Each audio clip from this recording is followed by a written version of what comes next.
At 4:52 in the morning on January 1st, 2023, while most people were sleeping off their New Year's hangovers, someone in a quiet Massachusetts home typed 8 words into Google that would eventually send them to prison for life.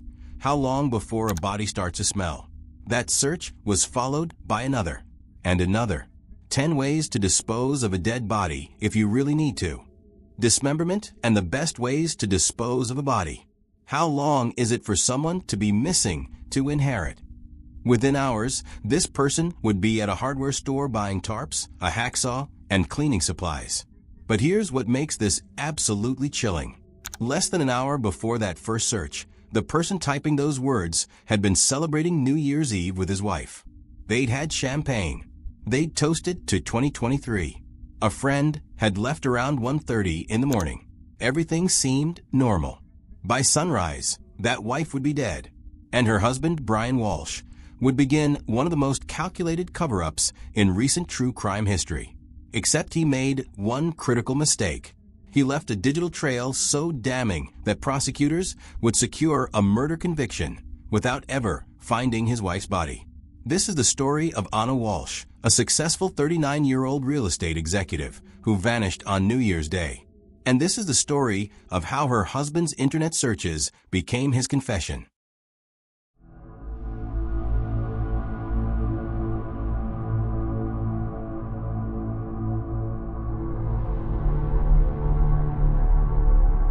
Ana Walshe had what many would call the American dream. She immigrated from Serbia and built an incredible career, pulling in over $300,000 a year working for one of the country's most prestigious real estate firms. She split her time between their million-dollar home in Cohasset, Massachusetts and Washington, D.C., where her career was flourishing. Beautiful, driven, successful. On paper, everything looked perfect. But behind closed doors, Ana's marriage to Brian Walshe was crumbling. And that's where our story really begins. While Ana was thriving, her husband Brian was drowning. In 2021, he'd been caught selling fake Andy Warhol paintings and pleaded guilty to federal fraud. He owed nearly $500,000 in restitution. As he awaited sentencing, he was confined to their home with an ankle monitor, living under house arrest. He could only leave with permission. Every movement was supposed to be tracked. Ana was the breadwinner. Ana had success. Ana had the money. And according to friends who would later testify in court, Ana was planning to leave him. She'd been having an affair. She confided that she was unhappy and wanted out. The pressure was building. The money was running out. Brian was facing prison time. And his wife, the woman with the $300,000 salary and the $2.7 million life insurance policy, naming him as the sole beneficiary, was about to walk away. So on New Year's Eve 2022, Brian and Ana hosted a small gathering. They drank champagne with a friend. They rang in 2023 together. The friend left around 1:30 in the morning. Ana stayed up trying to call her mother in Serbia. No answer. She tried her sister. No answer. The last confirmed sighting of Ana Walshe alive places her in her home around 4 in the morning. 52 minutes later, someone in that house searched for how long it takes a body to start smelling. What Brian Walshe didn't understand is that in the digital age, everything leaves a trace. When investigators eventually seized his devices, they found what was essentially a roadmap to murder.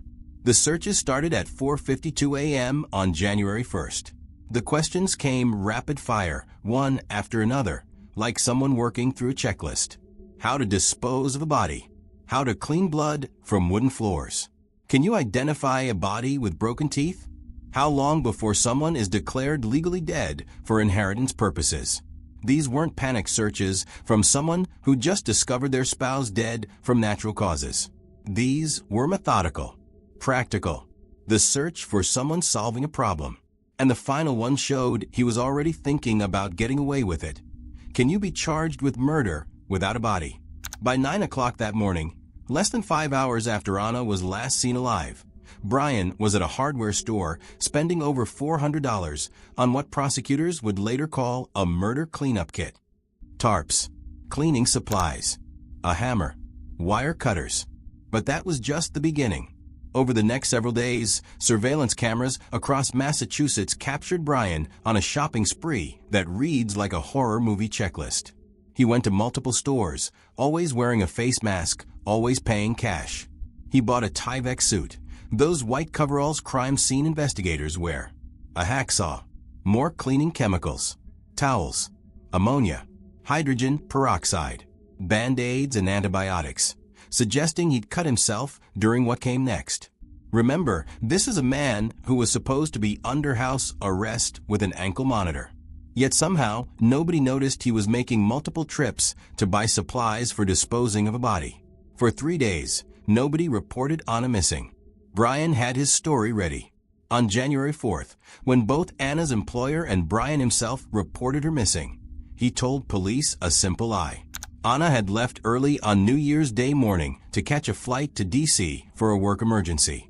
It was plausible. Ana traveled frequently, except investigators couldn't find any evidence she'd taken that flight. No surveillance footage, no rideshare records, no credit card charges. Ana Walshe had not left that house alive. Brian also claimed he'd spent January 1st visiting his mother, stopping at various stores along the way. But surveillance footage proved he'd never been to those stores. He'd lied about his alibi. He'd lied about Ana leaving. He'd lied about everything. What investigators did find was footage of Brian at hardware stores and pharmacies across the region, buying exactly the supplies you'd need to clean up a murder and dispose of a body. On January 8th, police arrested Brian for misleading the investigation and obtained a search warrant for the family's home. What they found in that basement became the centerpiece of the prosecution's case. Blood. Significant amounts of blood. And a damaged, bloody knife. That basement is where it happened. Where Ana died.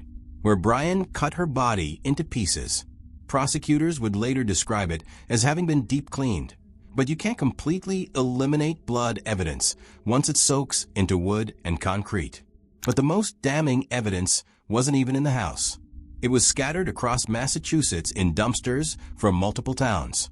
Starting on January 8th, investigators began searching trash collection sites across the region. In dumpsters, they found a hacksaw stained with blood, pieces of a blood-soaked rug, towels saturated with blood, a Tyvek suit covered in blood, human hair, tissue samples, Ana's COVID vaccine card, her slippers.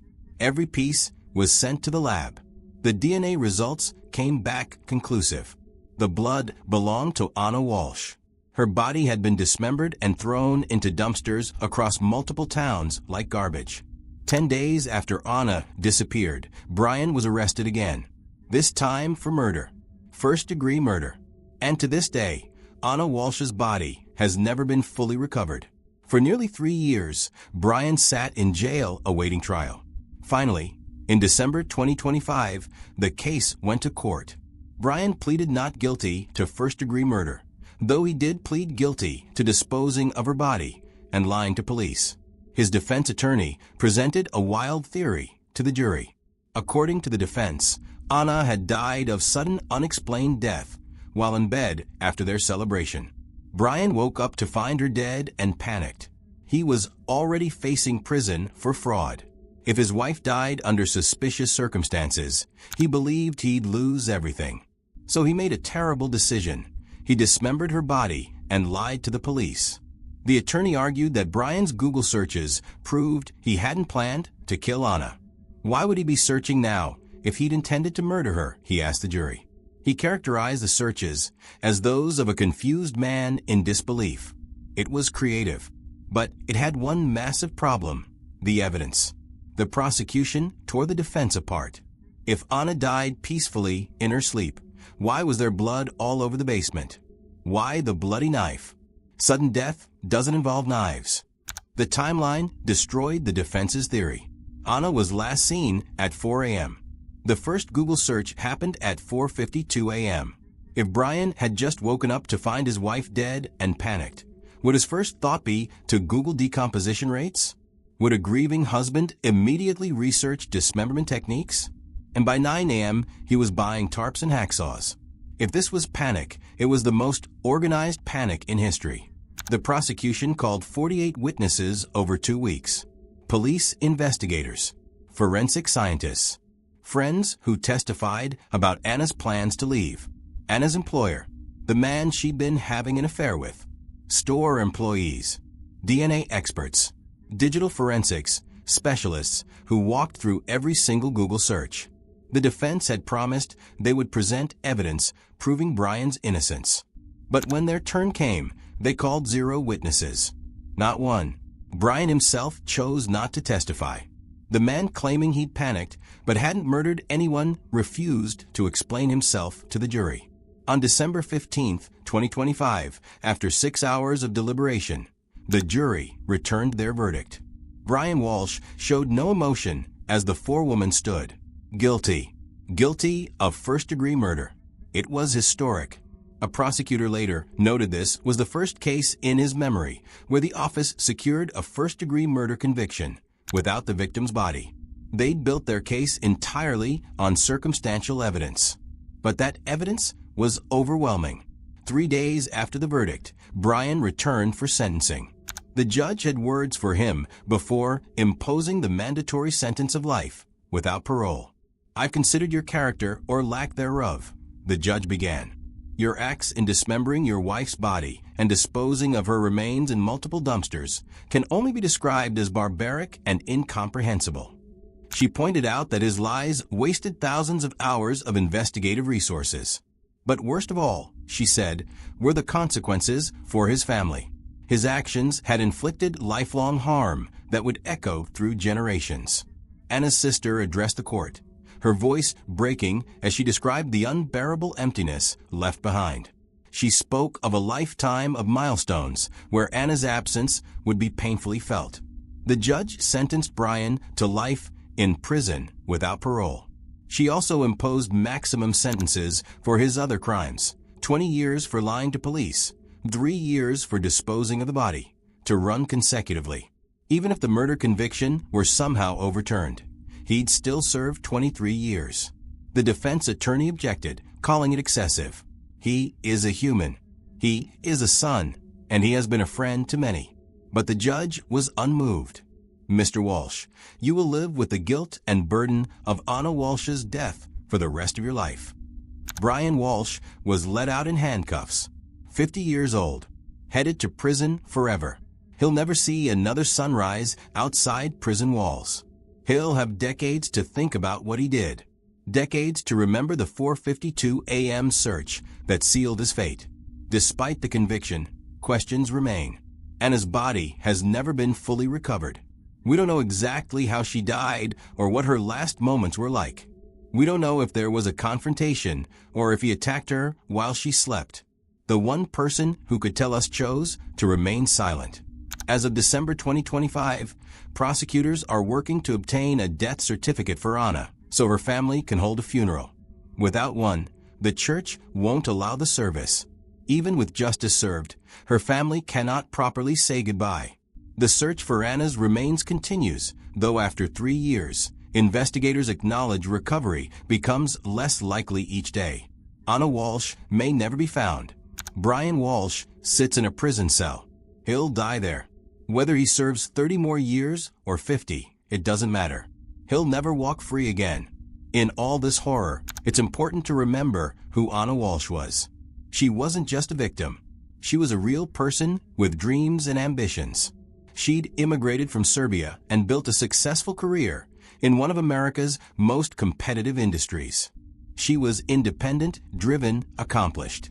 People who knew her described her as hardworking and devoted. She was frustrated by how much time work kept her away from home, but she was trying to balance it all. She was navigating a difficult marriage while building her career. She was unhappy and planning to leave, wanting a fresh start. Brian Walshe took all of that away. He took her future. He took her dreams. He took her life. And then he tried to erase her completely, cutting her body into pieces and scattering her across Massachusetts like she'd never existed. But Ana Walshe did exist. She mattered. She had a family in Serbia who loved her. She had a sister who would spend her life mourning. She had a mother who will never recover. She had friends who cared. She had a career she'd worked hard to build. Justice has been served, Anna's sister said after the verdict. But justice in cases like this is always incomplete. The only real justice would be Ana walking through a door somewhere, alive and well, getting the fresh start she deserved.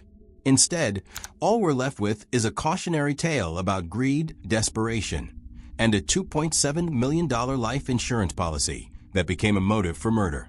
The Brian Walshe case is a perfect example of how technology has changed criminal investigations.